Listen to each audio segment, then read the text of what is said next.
সম্পর্কের বাজারে পৌঁছে পা দুটো থেমে গেল। সম্পর্ক বিক্রি হচ্ছিল ওখানে, খোলা বাজারে।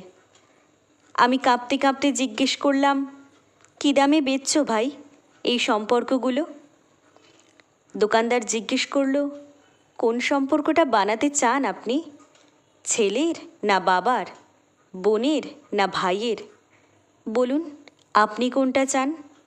মানবতার না ভালোবাসার, মায়ের না বিশ্বাসের? বাবুজি, কিছু তো বলুন, কোনটা নিতে চান? চুপচাপ দাঁড়িয়ে কেন? ঠিক ভেবে বলুন। ভয় ভয় বললাম, বন্ধুর। দোকানদার ভিজে চোখে বলল, দুনিয়াটা এই সম্পর্কেই তো টিকে আছে। তবে মাফ করবেন বাবুজি, এই সম্পর্কটা বিক্রির জন্য নয়।